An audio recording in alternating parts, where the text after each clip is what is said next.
querendo, eu já tive ansiedade, e a ansiedade, ela tira o sono. Graças a Deus eu hoje deito-me em paz, né, como o salmista diz, e durmo logo. Durmo até demais. Os irmãos, às vezes até eu vejo eu dormindo ali, né, sentado no culto, um mau testemunho. A minha esposa sempre está me falando, ó, não vai dormir na igreja não, que os irmãos ficam te observando. Então assim, mas eu já tive insônia. E um bom remédio para insônia é a oração, a leitura bíblica, ok? O salmista Davi, no Salmo 37, versículo 25, alguns conhecem já de cor, né, esse versículo? Diz assim: fui moço e agora sou velho, mas nunca vi desamparado o justo, nem a sua semente a mendigar o tendência, né? Então Deus sempre tem respondido nossas orações de uma forma maravilhosa. Muitas vezes nós não somos, é verdade que muitas vezes nós não somos atendidos como desejamos, porque nós desejamos muitas vezes coisas erradas para esbanjar nos nossos prazeres, como o apóstolo Tiago fala, né, na sua epístola. Muitas vezes nós não somos atendidos. Mas o tema desta noite, irmãos, não é oração, tá? Eu tinha me preparado por conta da ceia e hoje eu quero falar um pouco sobre a ressurreição. Mas também é importante, ainda dentro da temática da oração, é importante que os irmãos sempre estejam se lembrando que Isaías fala, 59, diz assim: eis que a mão do Senhor não está encolhida para que não possa salvar, nem agravado o seu ouvido para não poder ouvir. Mas as vossas iniquidades fazem separação entre vós e o vosso Deus, e os vossos pecados encobrem o seu rosto de vós, para que não vos ouça. Isaías 59, versículo 2. Então, muitas vezes, quando nossas orações não são atendidas, também porque estamos em pecados. O pecado, ele nos separa de Deus. É preciso nos separarmos do pecado, ou o pecado nos separará de Deus. Não dá para conviver conjuntamente com Deus e o pecado. Deus é santo e não há nele nenhuma sombra sequer de coisas erradas. Não dá, ok? Vamos convidar os irmãos para abrirem suas Bíblias lá para a primeira epístola de Paulo aos Coríntios. Todos encontraram? Primeira epístola de Paulo aos Coríntios, capítulo 15, verso 1. Diz assim: também vos notifico, irmãos, o evangelho que já vos tenho anunciado, o qual também recebeste e no qual também permaneceis, pelo qual também sois salvos, se o retiverdes tal como vou-lo tenho anunciado, se não é que crestes em vão. Porque primeiramente vos entreguei o que também recebi, que Cristo morreu por nossos pecados, segundo as Escrituras, e que foi sepultado e que ressuscitou ao terceiro dia, segundo as Escrituras, e que foi visto por Cefas e depois pelos 12. Depois foi visto uma vez por mais de 500 irmãos, dos quais vive ainda a maior parte. Mas alguns já dormem também. Depois foi visto por Tiago, depois por todos os apóstolos, e por derradeiro de todos me apareceu também a mim, como a um nascido fora de tempo, porque eu sou o menor dos apóstolos, que não sou digno de ser chamado apóstolo, pois que persegui a igreja de Deus. Mas pela graça de Deus sou o que sou, e a sua graça para comigo não foi vã. Antes trabalhei muito mais do que todos eles. Todavia, não eu, mas a graça de Deus que está comigo. Então, ou seja, eu, ou sejam eles, assim pregamos e assim haveis crido. Ora, se prega que Cristo ressuscitou dentre os mortos, como dizem alguns dentre vós que não há ressurreição de mortos? E se não há ressurreição de mortos, também Cristo não ressuscitou. E se Cristo não ressuscitou, logo é vã a vossa pregação, logo é vã a nossa pregação, e também é vã a vossa fé. E assim somos também considerados como falsas testemunhas de Deus, pois testificamos de Deus que ressuscitou a Cristo, ao qual, porém, não ressuscitou, se na verdade os mortos não ressuscitam. Porque se os mortos não ressuscitam, também Cristo não ressuscitou. E se Cristo não ressuscitou, é vã a vossa fé, e ainda permaneceis nos vossos pecados. E também os que dormiram em Cristo estão perdidos. Se esperamos em Cristo só nesta vida, somos os mais miseráveis de todos os homens. Mas de fato Cristo ressuscitou dentre os mortos e foi feito as primícias dos que dormem. Vamos orar. Santo Deus e nosso Pai, nós agradecemos pela Tua palavra. Usa-me como instrumento nas Tuas mãos, ó Deus, para a transmissão da Tua palavra. Importa que o Senhor cresça e que nós diminuamos, ó Deus. Que o Teu nome seja exaltado, ó Pai. Que o Senhor, nesse momento, seja o nosso foco. A Tua palavra, ó Deus, possamos estar realmente atentos ao que o Senhor quer que nós façamos. Aquilo que o Senhor quer que eu fale, ó Deus. Coloca no meu coração, na minha boca, as palavras certas, ó Deus. Ó Deus, abençoe que cada pessoa que chegou aqui com o intuito realmente de ouvir, possa sair daqui transformada, ó Deus. Vidas possam ser salvas através da pregação do Teu Evangelho, ó Pai. Te pedimos isso no nome do Senhor Jesus Cristo. Amém. Podem sentar, irmãos. Bem, essa passagem aqui, vocês lembram bem da primeira epístola de Paulo aos Coríntios? Ele faz diversas advertências contra alguns erros que havia naquela igreja, como o falar em línguas, a desordem, né, a bagunça, como o descontrole também com relação a algumas pessoas que viviam cometendo pecados sexuais dentro da igreja, divisões. A igreja de Corinto ela foi acusada de várias coisas, de ordens, de costumes. Mas doutrinariamente o apóstolo Paulo é o único ponto que ele trata com esta igreja com relação à questão da heresia que estava sendo implantada dentro dessa igreja. Era a crença de que os mortos não ressuscitavam. Morreu, uma vez morto, né? E permaneceríamos mortos para sempre. Interessante, irmãos, que a vida após a morte, ela tem sido um tema que tem incomodado muitas pessoas ao longo da história da humanidade, né? Culturas antigas tinham sempre aquele desejo de sonhar com a vida após a morte. E vocês lembram bem, culturas como a do Egito, né, o Egito Antigo, eles tinham um hábito de, principalmente aquelas pessoas mais ricas, como os faraós, né, os governadores, eles morriam, eles eram embalsamados, eram mumificados, aquele processo todo, eles eram colocados dentro dos sarcófagos, dentro das tumbas deles, ali, juntamente com as pirâmides, eram colocados tesouros, né, ouros, aqueles bens materiais, visando no futuro o quê?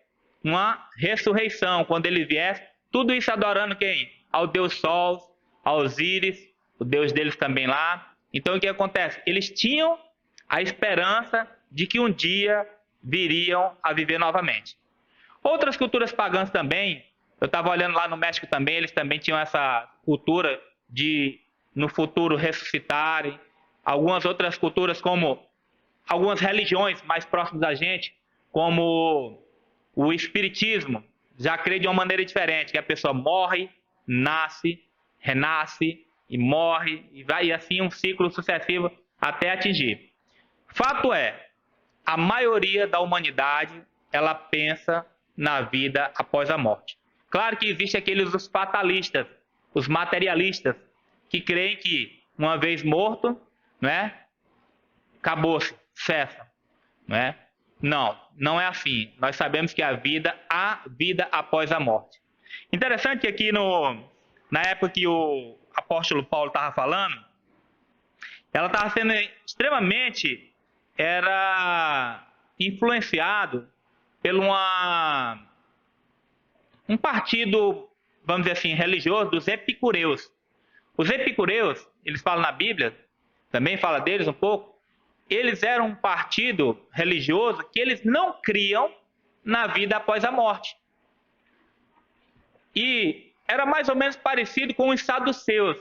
Os saduceus também acreditavam que não havia ressurreição. E o Senhor Jesus Cristo várias vezes começou a fazer debate entre os saduceus e os fariseus, porque basicamente vocês lembram que a diferença é porque os saduceus não acreditavam na vida após a morte. Mas os epicureus também, eles não criam. Nessa época também, havia uma influência filosófica de influenciadores como Aristóteles, Platão, pessoas também que não acreditavam muito na vida após a morte, né? Mas hoje em dia também existem pessoas, hoje, falando da influência, né? Mas continuando ainda sobre a influência da vida após a morte, né? Pessoas.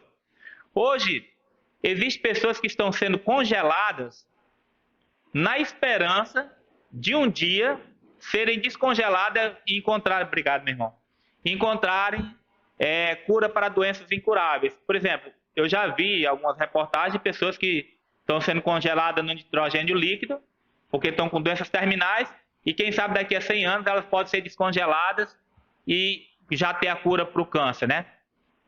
Então, outras doenças também que são incuráveis. As pessoas sempre estão procurando o quê? Vida após a morte. As pessoas sabem, apesar de elas saberem, mas elas se negam a aceitar a verdadeira vida, que nós vamos ver que é Jesus Cristo, né? A ressurreição de Jesus Cristo, ela torna o cristianismo a religião mais singular que existe. Observe que eu estou dando uma ênfase mais singular. Eu poderia falar só singular. Singular é único. Plural, mais de um, né? Singular, único. Uma só coisa. O que torna o cristianismo tão singular? A ressurreição do nosso Senhor Jesus Cristo. Maomé morreu mais ou menos em 612, na cidade de Medina, e os seus adoradores se reúnem sempre, depois dessa morte, para chorar a sua morte. Eu pesquisei sobre Buda. Os líderes budistas sabem que Buda não ressuscitou. Apesar de ele ter vivido 500 anos antes de Cristo, mas ele não ressuscitou. Maomé não ressuscitou. E outros líderes religiosos, né, que a gente vê que morreram ao longo da história e não ressuscitaram. Somente Jesus Cristo ressuscitou. Somente Jesus Cristo. Isso torna o cristianismo uma religião diferenciada, uma religião de esperança, né? Falando um pouco mais sobre o significado de ressurreição. De acordo com o dicionário grego, que eu tenho lá em casa, né? O Vini, o original Anastasis, a palavrinha Anastasis, significa levantando-se para cima, levantando-se de uma maneira súbita. Isso significa ressurreição. E essa palavra aparece várias vezes na nossa Bíblia. Já a palavra ressuscitar, que vem de ressurreição, né? Vem do grego egero, que tem vários significados. Levantar-se, despertar-se, subir. Esse é o significado da palavra ressuscitar. Verdadeiramente, o nosso Senhor Jesus Cristo, ele se levantou daquele túmulo. Ele não ficou lá. Ele não ficou lá parado, morto. Se a nossa esperança, se Jesus Cristo estivesse hoje ainda no túmulo, a nossa esperança, como o apóstolo Paulo fala aqui, ela seria vã. O que é uma coisa vã? Uma coisa vã é algo inútil, sem valor. É algo que não tem nenhum valor, não serve de nada. É uma coisa vã. É a maioria das coisas que nós corremos atrás diariamente. Nós sempre estamos correndo atrás do vento, correndo atrás de melhorias. Muitas vezes a gente chega no final da vida, corria atrás do vento, né? Ou seja, a gente às vezes procura a felicidade em coisas complicadas. Irmãos, eu quero começar o primeiro ponto já afirmando. Tem gente que primeiro ponto, segundo ponto, para depois fazer uma conclusão. Eu não, já chego à conclusão de que a ressurreição de Jesus Cristo é um fato concreto, certeza, não é mito. Então, por que esperar o final da pregação se eu já posso dizer isso, eu já tenho certeza, né? Eu não vou ir aqui enfeitar o rabo do pavão para provar uma coisa que eu já sei que é certeza. Mas nós vamos depois debater o segundo ponto. Observe que o apóstolo Paulo ele diz assim, ó, também no versículo 1, também vos notifico, irmãos, o evangelho que já vos tenho anunciado, o qual também recebeste e no qual também permaneceis, pelo qual também sois salvos, se o retiverdes como vou tenho anunciado. Se não é que crestes, em vão, se não é que creste de forma inútil, se não é que se enganaste. Porque primeiramente vos entreguei o que também recebi, que Cristo morreu pelos nossos pecados, segundo as Escrituras. E fica bem atento. E que foi sepultado e que ressuscitou ao terceiro dia, segundo as Escrituras. Quero fazer um ponto aqui especial. Muitos críticos da palavra de Deus dizem assim: ah, mas que escrituras são essas? Que lá no Antigo Testamento eu não lembro de estar falando que Jesus Cristo iria morrer e iria ressuscitar ao terceiro dia. Bem disseste, no Antigo Testamento não se fala, mas no Novo Testamento fala. E quando o livro, a epístola que Paulo escreveu aos Coríntios, já estava circulando 3 evangelhos, Mateus, Marcos e Lucas. E eles também são considerados escrituras, tanto quanto o Antigo Testamento. Lembra que o apóstolo Paulo trata Lucas como escrituras. E eu até separei aqui alguns versos aqui mais na frente para a gente verificar isso. Porque alguém pode dizer assim: não, mas lá nas escrituras não fala isso. Fala sim. Os evangelhos falavam que o Senhor Jesus Cristo, ele iria ser entregue, ele iria ser morto e que ao terceiro dia ele iria ressuscitar. Vamos já ver. Mas vamos continuar aqui. E que foi sepultado, versículo 4, sepultado e que ressuscitou ao terceiro dia, segundo as Escrituras novamente, e que foi visto por Cefas e depois pelos 12. Irmãos, primeira prova são as Escrituras, né? Como eu falei, o evangelho que o apóstolo Paulo tanto pregou, que é o próprio Senhor Jesus Cristo, ele mesmo afirmou, quando ainda em vida, que importava que o Filho do Homem padecesse muito e fosse morto, mas depois de 3 dias ele ia ressuscitar. Vocês querem ver essa passagem? Marcos capítulo 8, 31. Marcos 8, 31. Por favor.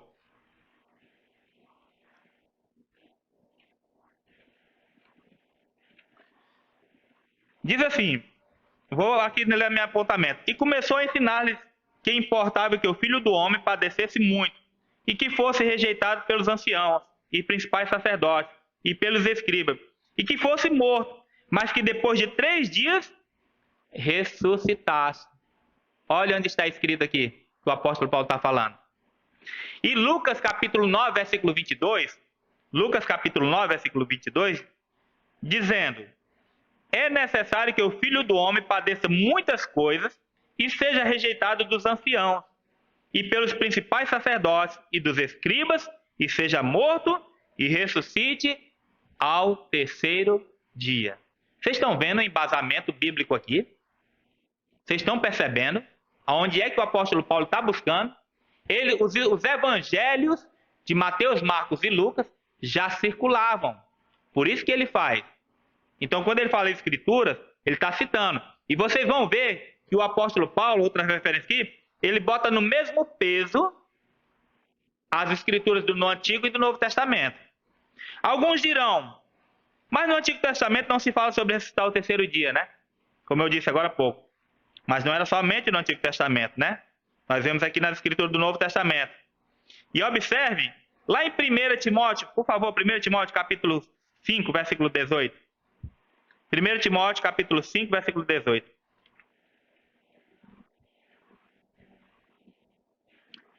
Porque diz a Escritura, olha só, porque diz a Escritura, não ligarás a boca ao boi que debulha, e digno é o obreiro do seu salário. Agora abra lá em Deuteronômio, capítulo 25, versículo 4. Deuteronômio, capítulo 5, versículo 25, Deuteronômio, capítulo 25, versículo 4.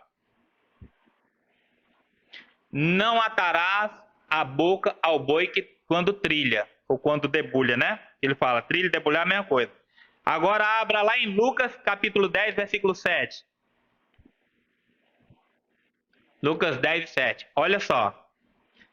E ficai na mesma casa, comendo e bebendo do que eles tiverem. Pois digno é o obreiro do seu salário. Não andeis de casa em casa. Digno é o obreiro de seu salário. Isso está escrito aonde? Lá em Lucas. Ele faz praticamente juntando um paralelo aí. As duas coisas quer dizer a mesma coisa.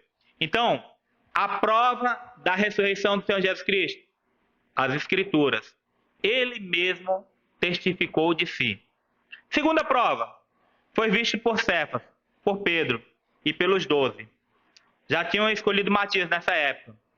Vocês lembram que... Aí você fala assim, não, 12, mas não tinha morrido um, que era Judas, que tinha se matado? Tinha. Mas lembra que o mesmo autor do Evangelho de Lucas foi o mesmo autor do livro de Atos. Então ele escreveu. Então vocês vão ver que lá no capítulo 24 de Atos, fala, capítulo 24 de Lucas, me perdoe. Vamos abrir lá em Lucas. Lucas capítulo 24. Diz assim, 24 e 34. Os quais diziam, ressuscitou verdadeiramente o Senhor e já apareceu a Simão e a Pedro. Ok? E versículo 35. E eles lhe contaram o que lhes acontecera no caminho e como deles fora conhecido no partir do pão. E falando eles destas coisas, o mesmo Jesus se apresentou no meio deles, de quem dos discípulos, e disse-lhes, paz seja convosco. Paz seja convosco. E eles, espantados e atemorizados, pensavam que viam algum espírito. E ele lhes disse, por que estáis perturbados e por que sobem tais pensamentos aos vossos corações? Vede as minhas mãos e os meus pés, que sou eu mesmo, apalpai-me e vede. Pois um espírito não tem carne nem ossos, como vede que eu tenho.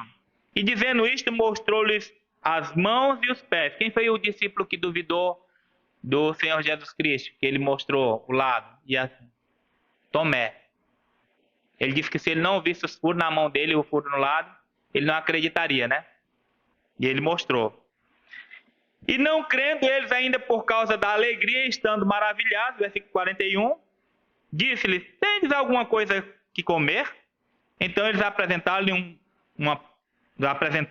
parte de um peixe assado e um favo de mel. O que ele tomou e comeu diante deles, e disse, são estas as palavras que vos disse, estando ainda convosco, que convinha que se cumprisse tudo que de mim estava escrito, na lei de Moisés, nos profetas e nos salmos. O Senhor Jesus Cristo não só ressuscitou, como ele apareceu diante dos seus discípulos, ele foi lá e comeu. Eu costumo dizer que o prato predileto do Senhor Jesus Cristo, isso aqui é uma coisa que eu concluo, tá? Não está na Bíblia não, está escrito não. Mas eu acredito que Jesus Cristo gostava muito de peixe. Entendeu? Ele pediu e ele foi lá. Falar nisso, sobrou até um jaraqui, né, lá frito lá em casa. Hoje à noite, quando eu chegar, eu tô doido para destruir aquele jaraqui. Então, o que acontece? Hoje foi jaraqui frito lá em casa. Aquele molho da mãe do Eliezer, lá da Nina. Rapaz, é um molho bom, viu? Eu tô virando um índiozinho de primeira. Então, o que acontece? Comendo molho, ela tá trazendo muito molho para mim, muito bom. Então, a culinária é muito boa. Então, peixe. Ele comeu peixe diante das pessoas, testemunhando. Como é que pode uma pessoa não ter ressuscitado e ter apalpado? Pegaram nas feridas dele lá, nas chagas. Ele comeu, ele falou, ele bebeu, ele comeu um favo de mel.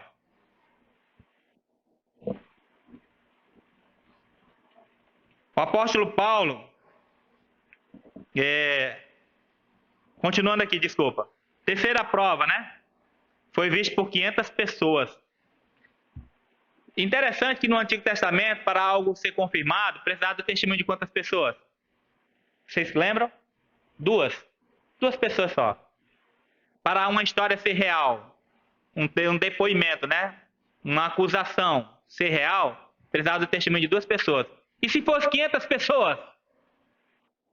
500 pessoas vendo, mais de 500 pessoas viram Jesus Cristo ressuscitado. 500 pessoas.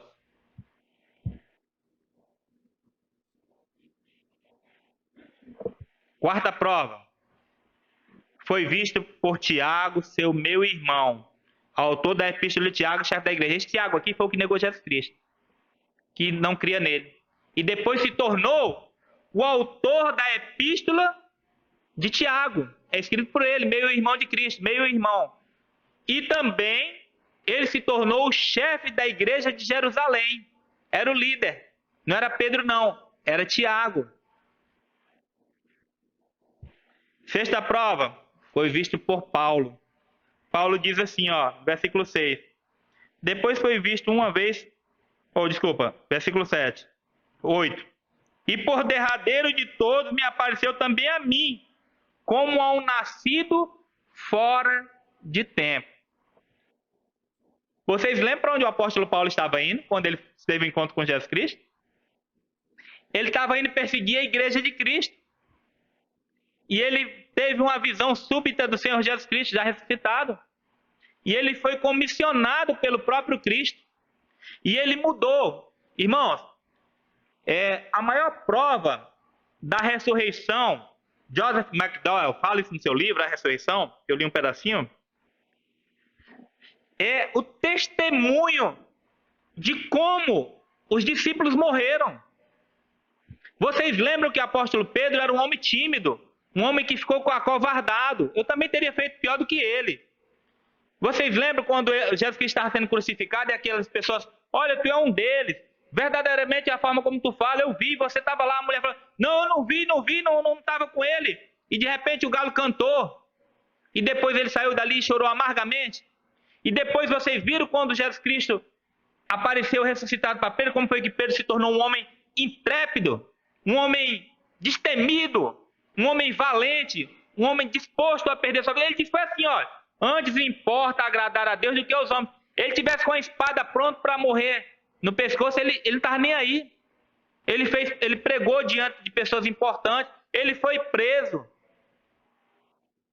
Ele viu maravilhas na vida dele, as cadeias caíram, ele apareceu no portão, a menina nem acreditou, a menina correu, foi lá chamar, o Pedro está lá fora, e ele ficou gritando lá fora, de tanta felicidade. Olha, e a tradição diz que esse homem, ele foi crucificado também. Só que ele pediu para ser crucificado de cabeça para baixo, porque ele não era digno de morrer como o Senhor Jesus Cristo.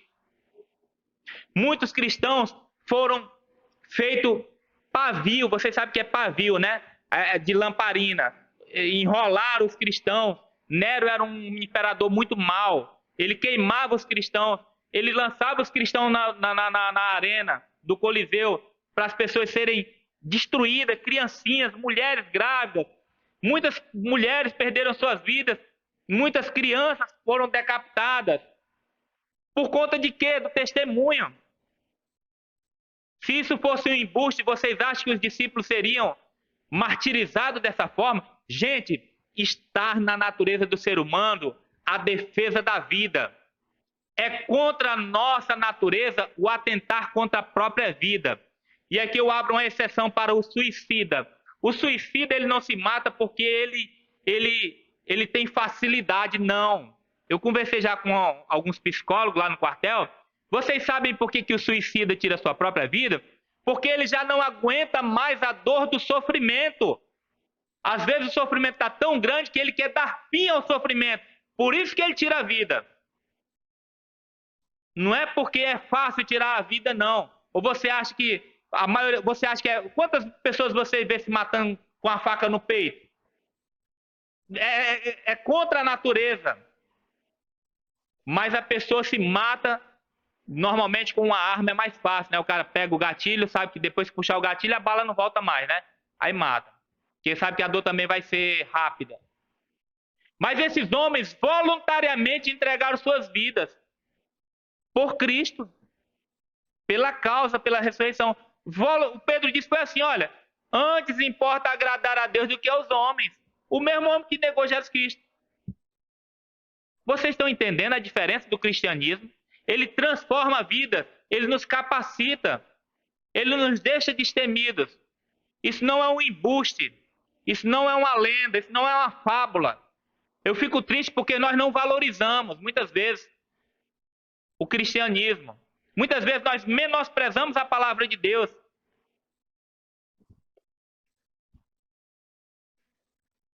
O único erro doutrinário que Paulo combateu na igreja de Corinto, falando aqui, foi essa.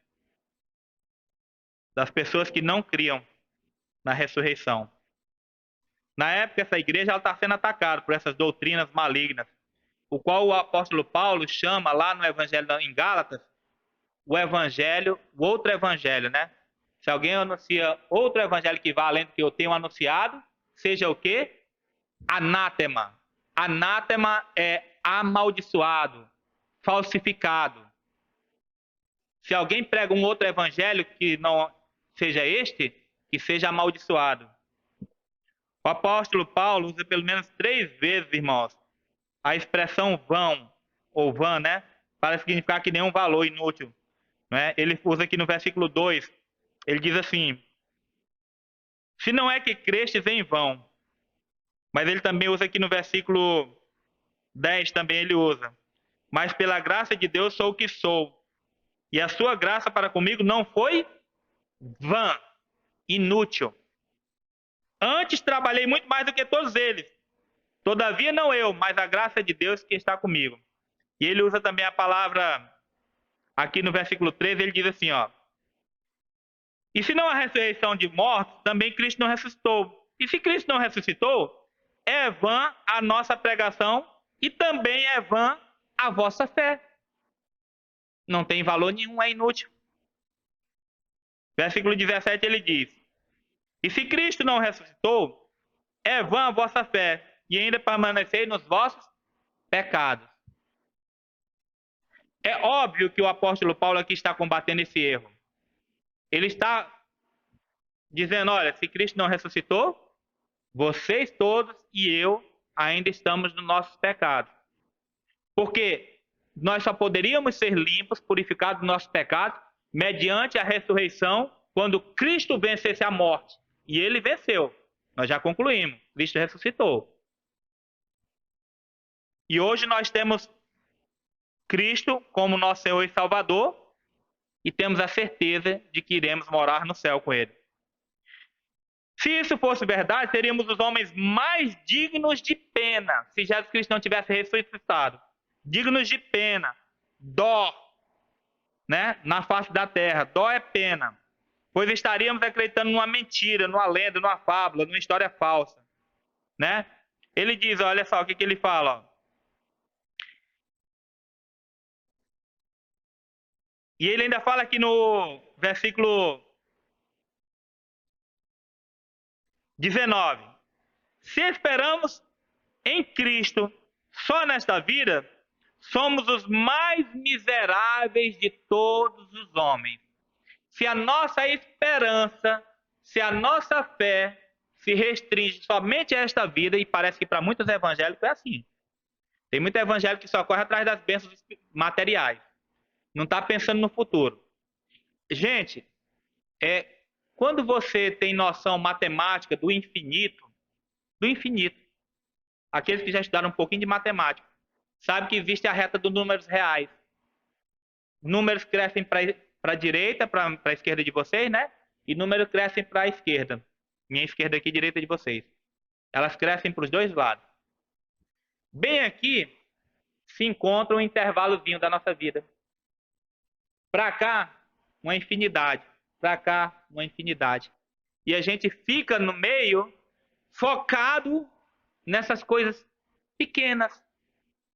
Coisas de nenhum valor. É importante vivermos aqui? É importante. É importante darmos um bom testemunho? É importante. Não estou dizendo que a gente não tem que estudar, não tem que correr atrás de um bom emprego. Não, essas coisas Deus nos abençoa. Mas isso não pode ser o foco, porque se a nossa esperança em Cristo se resume somente a esta vida, nós somos os mais miseráveis de todos. Porque nós estaremos na eternidade daqui a pouco. Daqui a pouco nós estaremos na eternidade. Mas, João, como é que tu está dizendo daqui a pouco? Tu vai morrer daqui a 30 anos, sei lá. 30 anos é o quê? Em relação à eternidade? Eu sempre falo isso nas minhas pregações.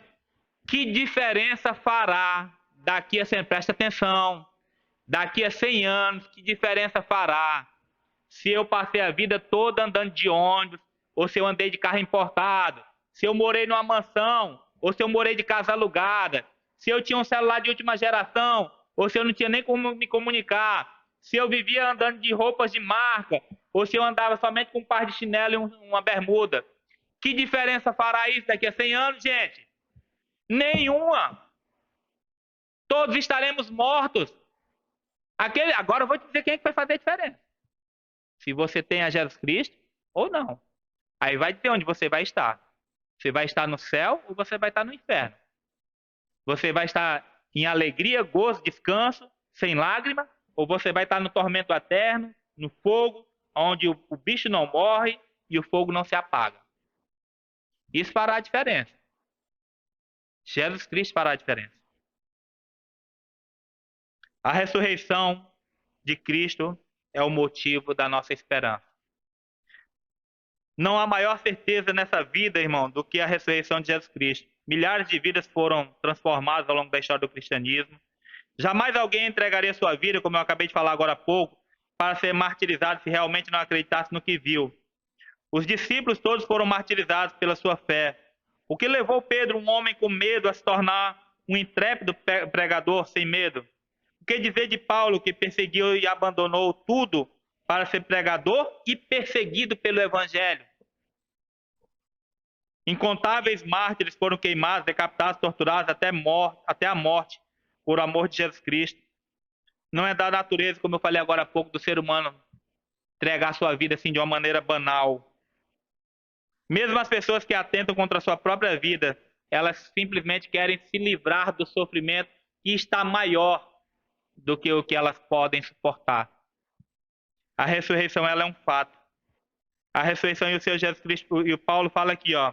Depois de tudo, ele diz assim, ó. Mas de fato, olha só, de fato, de certeza, Cristo ressuscitou dentre os mortos e foi feito a primícia dos que dormem. Ele foi o primeiro a ressuscitar. E quando nós estamos falando aqui de ressurreição, é a ressurreição do corpo glorificado. Porque você pode dizer assim, mas Eduardo, no Novo Testamento não fala também do Lázaro que ressuscitou? Sim, foi ressuscitado. Mas Lázaro ressuscitou e voltou a morrer de novo. Lázaro morreu 2 vezes. A filha da viúva morreu 2 vezes, né? Então, o servo do centurião morreu 2 vezes. Teve outras pessoas também, né, que morreram. Então, que foi ressuscitado. Eliseu não ressuscitou uma criança também? Então, da viúva.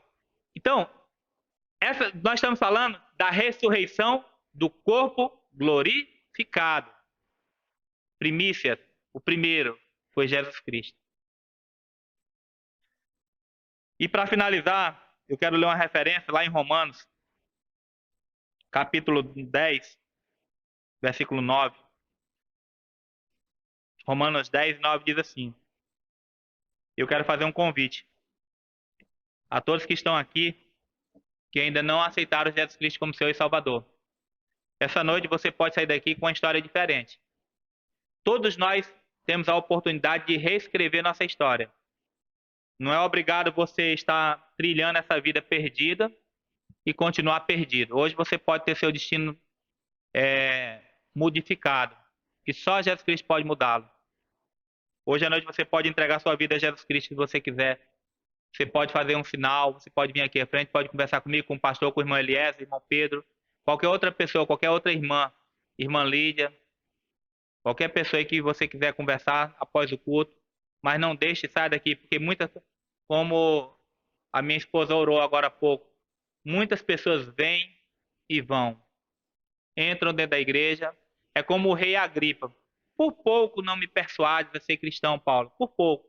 Por pouco, muitas pessoas não aceitam Jesus Cristo. Elas vêm, ouvem, acham bonito e saem. Isso não é brincadeira. Nós estamos aqui para cultuar o Senhor.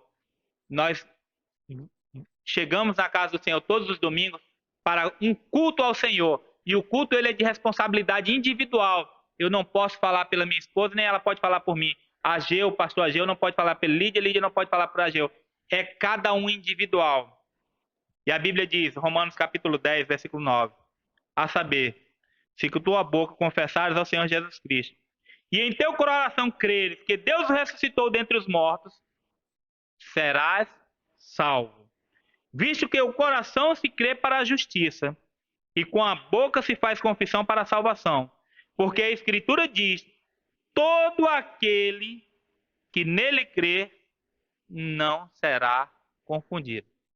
A minha oração é que nesta noite, você que ainda não teve um encontro com Jesus Cristo, possa aceitá-lo como Senhor e Salvador de sua vida, antes que seja tarde.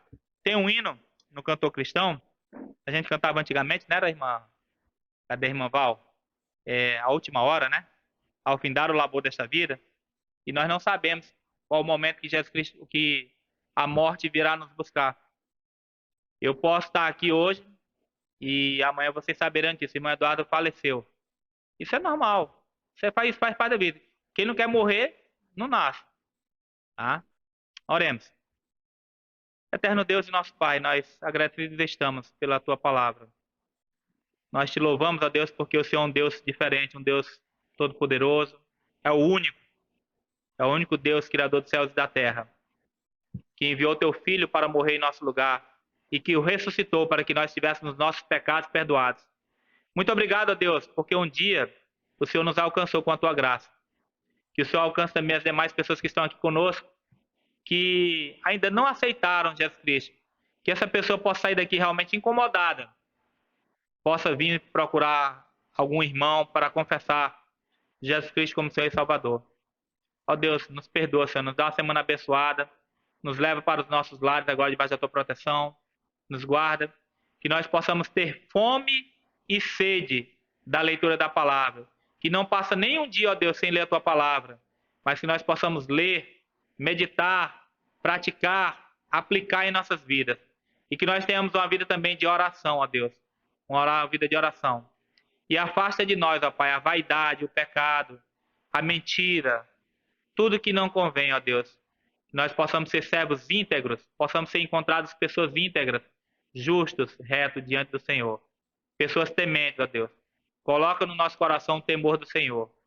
Te pedimos isso no nome do Senhor Jesus Cristo. Amém.